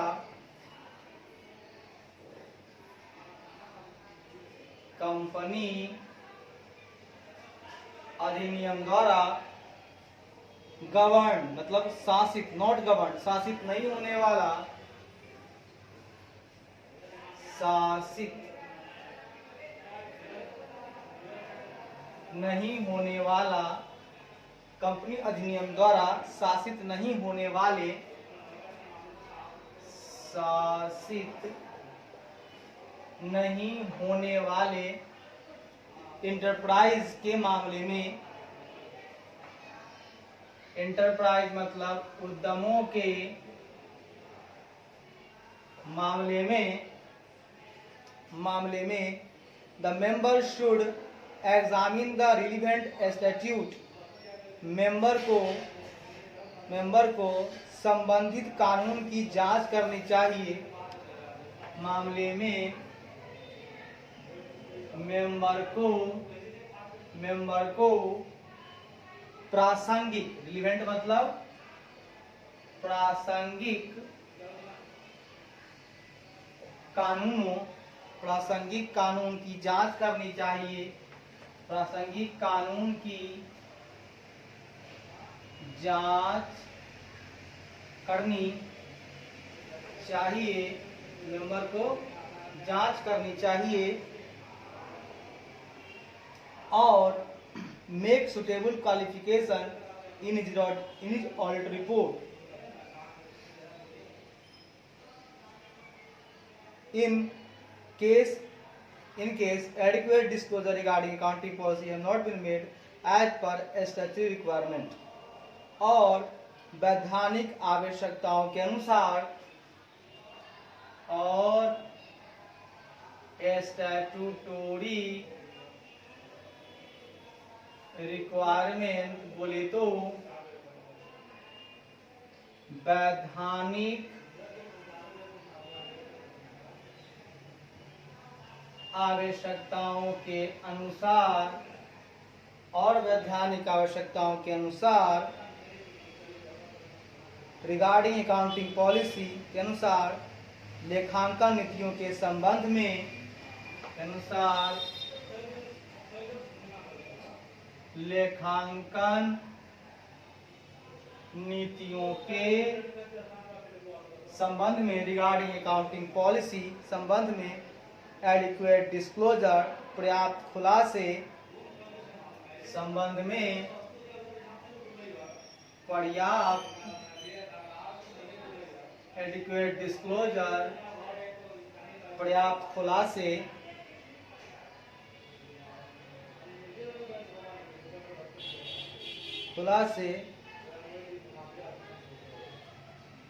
in case of adequate disclosure खुलासे नहीं किए जाने की स्थिति में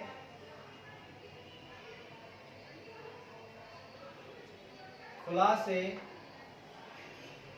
नहीं किए जाने की स्थिति में इन हिज ऑडिट रिपोर्ट अपनी ऑडिट रिपोर्ट में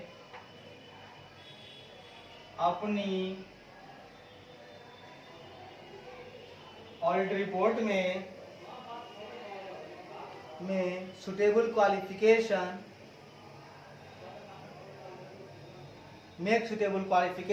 रिपोर्ट में सुटेबल क्वालिफिकेशन दर्ज करनी चाहिए। सुटेबल मतलब उपयुक्त क्वालिफिकेशन दर्ज करनी चाहिए। सुन के लीजिएगा क्या कह रहा है। कहता है कि कंपनी अधिनियम द्वारा गवर्न नहीं होने वाले जो भी इंटरप्राइज हैं उनके मामले में मेंबर को जो भी रिलीवेंट प्रासंगिक कानून है उनकी जांच करनी चाहिए और जो वैधानिक आवश्यकताएं हैं स्टैट्यूटरी रिक्वायरमेंट है उनके अनुसार जो भी अकाउंटिंग पॉलिसी के संबंध में एडिक्वेट डिस्क्लोजर प्राप्त से नहीं की जाने लेखांकन नीतियों के संबंध में पर्याप्त खुलासे नहीं की जाने की स्थिति में अपनी ऑडिट रिपोर्ट में सुटेबल क्वालिफिकेशन दर्ज करना चाहिए। ठीक है, किनको? मेंबर को। जांच करेगा और उपयुक्त क्वालिफिकेशन दर्ज करेगा। आगे बढ़िएगा। Similarly the member should examine, इसी प्रकार सदस्यों को यह जांच करनी चाहिए, इसी प्रकार सिमिलरली सदस्यों को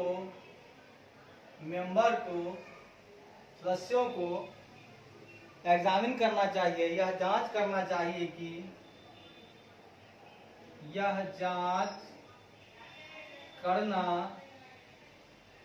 चाहिए कि fundamental accounting assumptions have been followed in preparing the financial statement or not, कि फाइनेंशियल स्टेटमेंट तैयार करने में फाइनेंशियल स्टेटमेंट बोले तो वित्तीय विवरण तैयार करने में फंडामेंटल अकाउंटिंग एग्जम्पशन का पालन किया गया है नहीं। करने में फंडामेंटल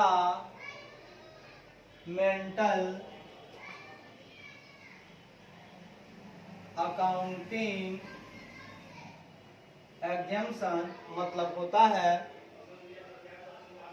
होता है मौलिक लेखांकन मान्यताओं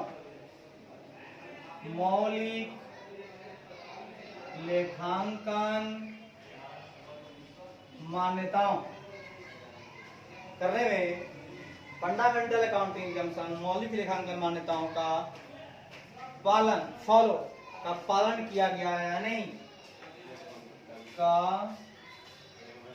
पालन किया गया है या नहीं। ठीक है, अच्छी बात है। इन एप्रोप्रिएट केसेस, उपयुक्त मामलों में, उपयुक्त मामलों में, उपयुक्त मामलों में, उपयुक्त मामलों में he should consider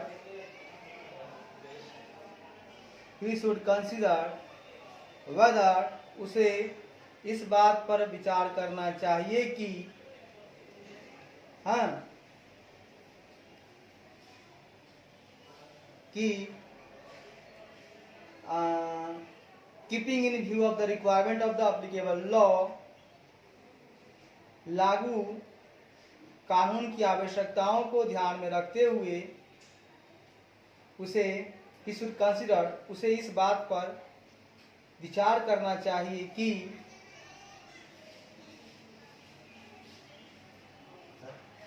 उसे इस बात पर विचार करना चाहिए कि, मामलों में उसे इस बात पर विचार करना चाहिए कि एप्लीकेबल लॉ की आवश्यकताओं को कीपिंग इन व्यू, ध्यान में रखते हुए, ठीक है, एप्लीकेबल लॉ, एप्लीकेबल लॉ मतलब लागू कानून को, लागू कानून, एप्लीकेबल लॉ की आवश्यकताओं को कीपिंग इन व्यू, आवश्यकताओं को ध्यान में रखते हुए, कानून की आवश्यकताओं को ध्यान में रखते हुए, कीपिंग इन व्यूज, ध्यान में रखते हुए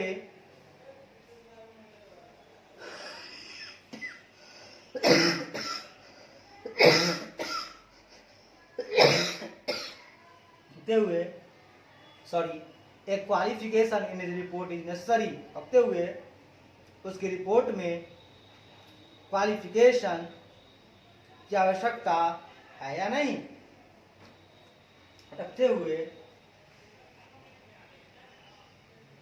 उसे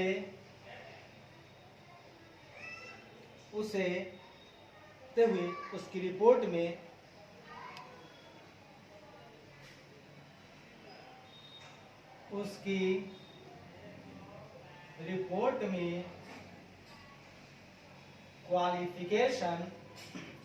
में क्वालिफिकेशन आवश्यक है क्या नहीं।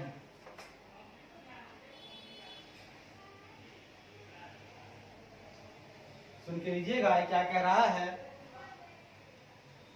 हमको ध्यान रखना है।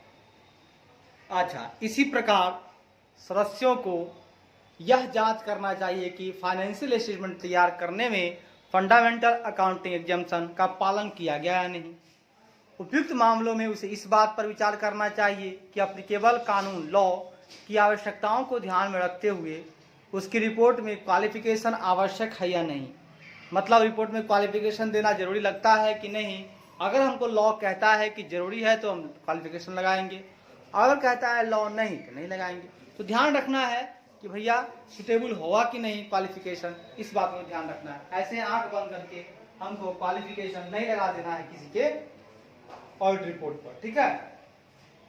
आगे बढ़िए।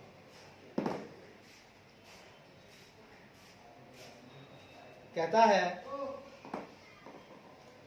इन the event of non compliance by enterprises not govern by the companies act, company अधिनियम द्वारा शासित नहीं होने वाले उद्यमों द्वारा गैर अनुपालन की स्थिति में, non compliance, in the event of non compliance by enterprise, enterprise द्वारा नॉन कंप्लायंस होता है not govern by company act, company अधिनियम के द्वारा शासित नहीं होने वाले उद्यम द्वारा, ठीक है। सुन लीजिएगा, आगे कहता है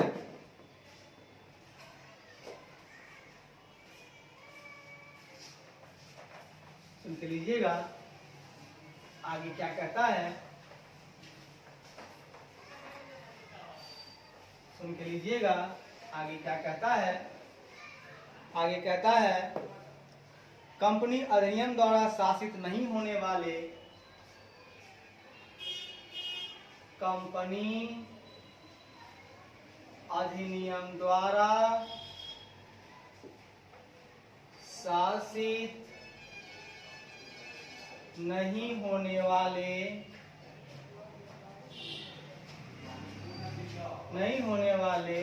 उद्यमों द्वारा, शासित नहीं होने वाले उद्यमों द्वारा नॉन कंप्लायंस यानी गैर अनुपालन की स्थिति में, ठीक है, द्वारा नॉन कंप्लायंस यानी गैर अनुपालन की स्थिति में क्या होगा, सुन के लीजिएगा। स्थिति में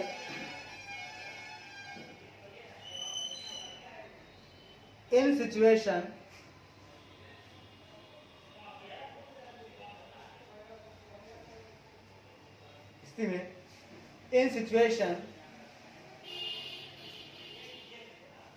where the relevant statutes does not require such disclosure, कहता है स्थिति में जहां रिलेवेंट स्टैट्यूट इस तरह के खुलासे की आवश्यकता, जहां प्रासंगिक कानून, रिलेवेंट स्टैट्यूट जहां प्रासंगिक कानून मतलब रिलेवेंट स्टैट्यूट, जहां प्रासंगिक कानून के लिए इस तरह का डिस्क्लोजर, इस तरह के खुलासे, इस तरह के डिस्क्लोजर यानी खुलासे की डज नॉट रिक्वायर, खुलासे की आवश्यकता नहीं होती है, खुलासे की डिस्क्लोजर की आवश्यकता नहीं होती है,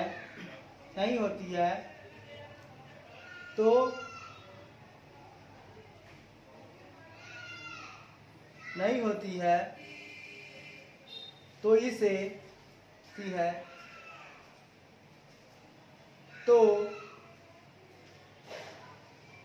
द मेंबर, तो सदस्य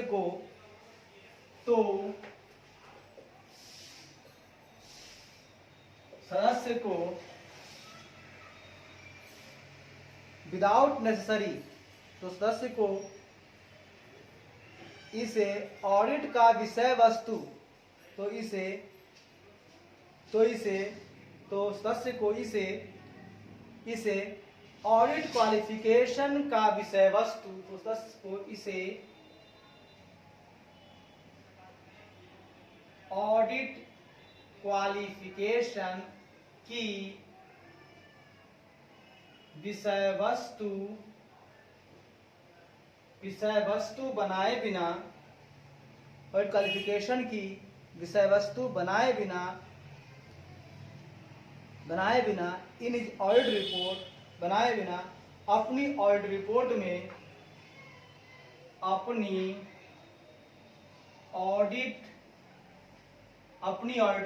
में एडिक्वेट डिस्क्लोजर, पर्याप्त खुलासा करना चाहिए, में एडिक्वेट डिस्क्लोजर, पर्याप्त खुलासा करना चाहिए। सुन के लीजिएगा क्या कह रहा है, खुलासे की बात कह रहा है, पर्याप्त खुलासे की बात कर रहा है ये, ठीक है, पर्याप्त खुलासा। सुन लीजिएगा, कहता है दोस्त कि कंपनी अधिनियम द्वारा शासित नहीं होने वाले जो भी इंटरप्राइज हैं, जो गवर्न नहीं है कंपनी अधिनियम द्वारा, और उनके द्वारा क्या हुआ है कि नॉन कंप्लायंस हुआ है, ठीक है, उन्होंने पालन नहीं किया है, तो उसकी स्थिति में जहाँ भी रिलेवेंट इंस्टीट्यूट हैं प्रासंगिक कानून के लिए, जहाँ इस तरह के डिस्क्लोजर की आवश्यकता नहीं है कि हाँ भैया छूट है तो दिखाना है, अगर नहीं है तो सदस्य को इसे ऑडिट क्वालिफिकेशन की विषय वस्तु बनाए बिना अपनी ऑडिट रिपोर्ट में एडिक्वेट डिस्क्लोजर करना चाहिए, कि कम से कम सदस्य को अपने में करना चाहिए, ठीक है, ये बात हो गया। आगे कहता है इन मेकिंग ए क्वालिफिकेशन या disclosure in the audit report, audit report में क्वालिफिकेशन या डिस्क्लोजर करते समय ऑडिट रिपोर्ट में क्वालिफिकेशन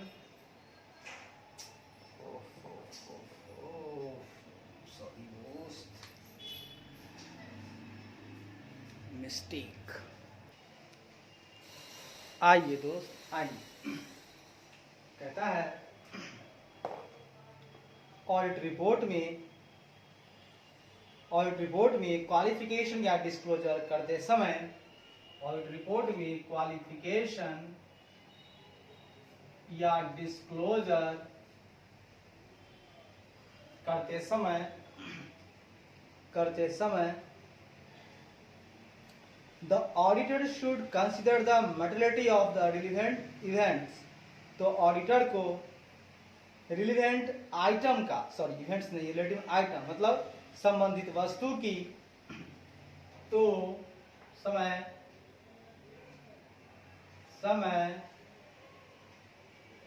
ऑडिटर को संबंधित वस्तु की यानी कि रिलीवेंट आइटम की मटेरियलिटी यानी भौतिकता, मटेरियलिटी यानी कि भौतिकता पर कंसिडर करना चाहिए, भौतिकता पर विचार करना चाहिए। देखो दोस्त, ऑडिटर जो है बनाता है ऑडिट रिपोर्ट, तो ऑडिट रिपोर्ट में अगर आपको क्वालिफिकेशन देना है या आपको डिस्क्लोजर देना है, तो आप देख लीजिएगा कि जो भी रिलेवेंट आइटम है या वही आइटम है, एसेट है, लायबिलिटीज है, कुछ भी है, उसकी क्या है मटेरियलिटी, उसको पहले कंसिडर कीजिएगा। अगर मटेरियल होगा तो क्या देना होगा, और मटेरियल नहीं है तो क्या देना होगा। मटेरियल नहीं है तो डिस्क्लोजर काम चल जाएगा, अगर मटेरियल होगा तो आपको क्वालिफिकेशन देना पड़ेगा, बताना होगा, ठीक है। तो इस बात को ध्यान में आपको रखना होगा। आगे बढ़िएगा, कहता है इस प्रकार ऑडिटर को need not to qualification and disclosure in respect of item which in his judgment are not material। अगर मटेरियल नहीं है तो कोई इस प्रकार ऑडिटर को उन वस्तुओं के संबंध में, इस प्रकार ऑडिटर को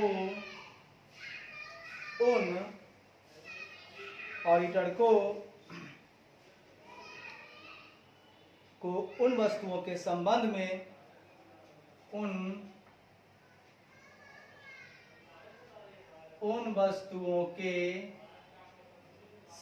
में, उन वस्तुओं के संबंध में क्वालिफिकेशन या डिस्क्लोजर करने की आवश्यकता नहीं है, में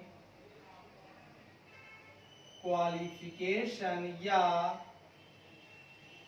डिस्क्लोजर करने की आवश्यकता नहीं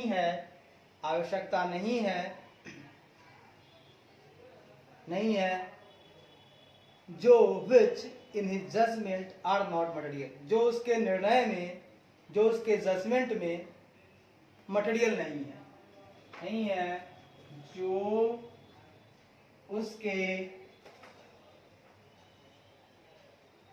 जजमेंट यानी कि निर्णय में मटेरियल नहीं है। ठीक है, जो मटेरियल नहीं है, भौतिक नहीं है ना, भौतिक मटेरियल नहीं है, उसको दिखाने की जरूरत भैया नहीं।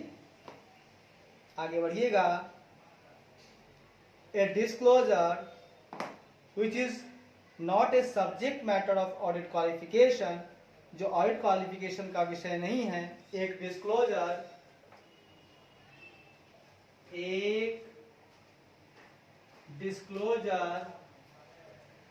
यानी कि खुलासा जो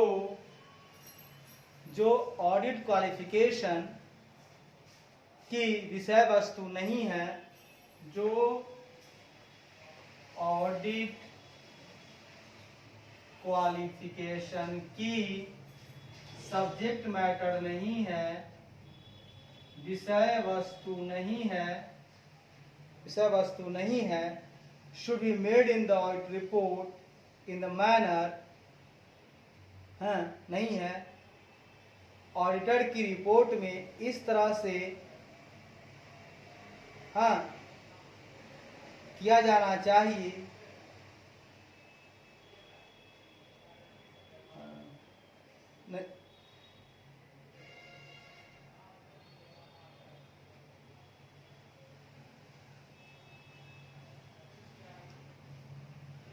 नहीं है, एक खुलासा नहीं है, उसे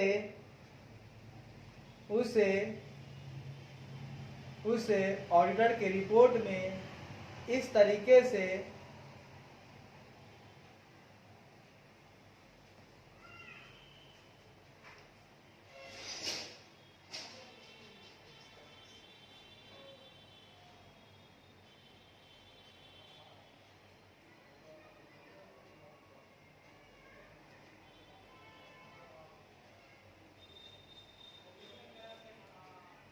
उसे ऑडिटर की रिपोर्ट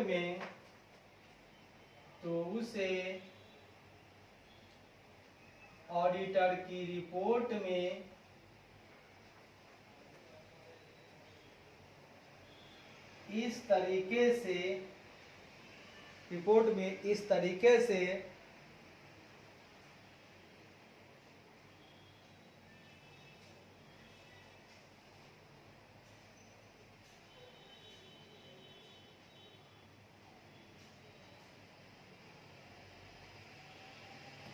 उसे ऑडिटर की रिपोर्ट में इस तरीके से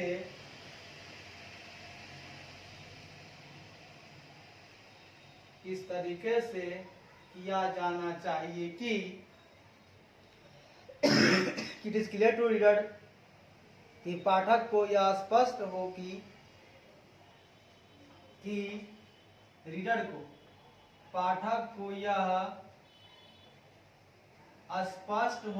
क्लियर हो कि the disclosure does not constitute an audit qualification, कि डिस्क्लोजर ऑडिट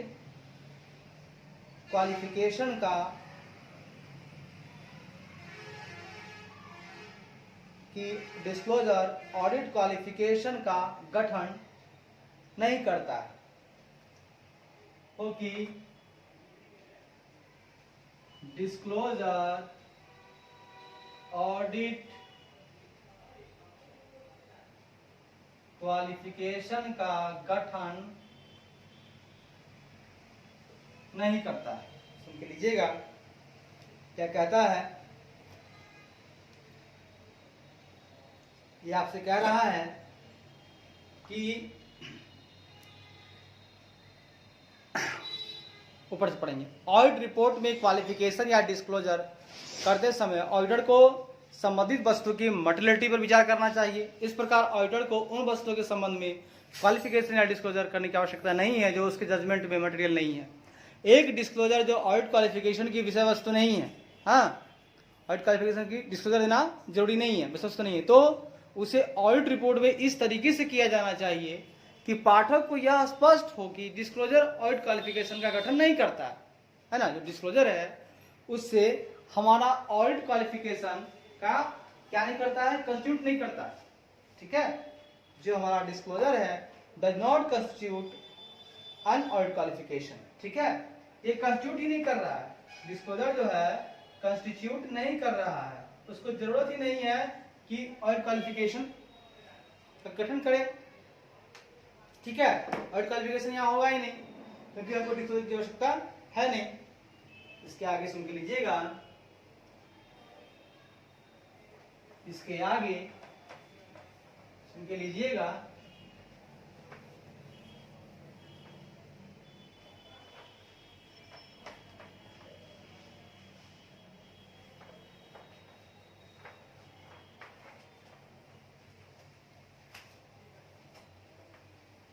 इसके आगे सुन के लीजिएगा, कहता है द पैराग्राफ कंटेनिंग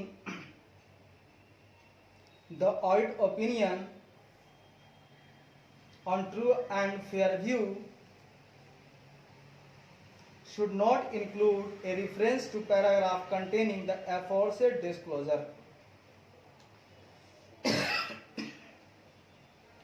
कहता है the paragraph containing the auditor's opinion on true and view, सही और निष्पक्ष दृष्टिकोण पर लेखा परीक्षक की राय वाले पैराग्राफ। कैसा पैराग्राफ है, जहां ऑडिटर्स की ओपिनियन है और कैसा है, ट्रू एंड फेयर व्यू वाला है, ठीक है। ट्रू एंड फेयर व्यू, सही और निष्पक्ष दृष्टिकोण पर, सही और निष्पक्ष दृष्टिकोण पर, ट्रू एंड फेयर व्यू पर, दृष्टिकोण पर ऑडिटर्स की राय वाले उन पर लेखा परीक्षकों की राय वाले पैराग्राफ में, राय वाले ओपिनियन वाले पैराग्राफ में, पैराग्राफ में एफोर्सेड डिस्क्लोजर, उपरोक्त डिस्क्लोजर,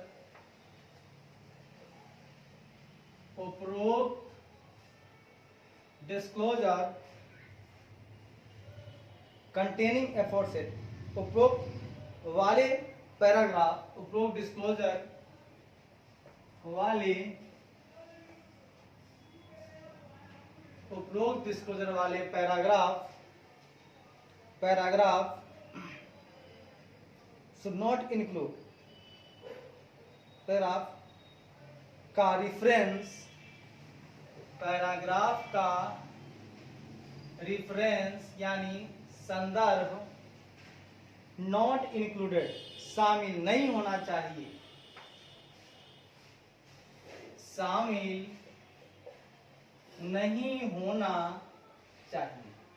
सुन के लीजिएगा क्या कहता है, कहता है कि सही और निष्पक्ष दृष्टिकोण पर, ट्रू एंड फेयर व्यू पर, जो भी ऑडिटर्स की ओपिनियन है वाला जो पैराग्राफ है, लेखा परीक्षकों की राय वाले जो पैराग्राफ हैं, उसमें उपरोक्त डिस्क्लोजर वाले पैराग्राफ का रिफरेंस या संदर्भ शामिल नहीं होना चाहिए, ठीक है।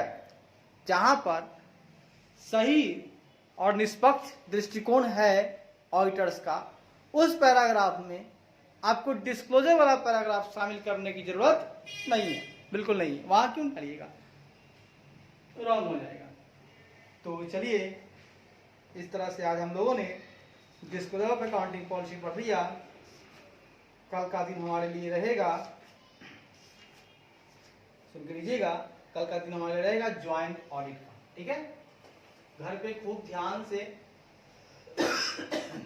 हम लोग पढ़ के आएंगे, फिर यहाँ भी पढ़ेंगे। हम लोगों का ड्यूटी रहेगा, हम लोगों की बातें होंगी ज्वाइंट ऑडिट को लेकर, ठीक है। ज्वाइंट ऑडिट, ज्वाइंट ऑडिट आप जानते हैं जहां पे दो या दो से अधिक व्यक्ति आपस में फर्म या इंडिविजुअल आकर के ऑडिट करते हैं तो वहीं पर कहलाता है ज्वाइंट ऑडिट। तो ज्वाइंट ऑडिट के बारे में बात करेंगे, ढेर सारी बात करेंगे। तब तक के लिए धन्यवाद।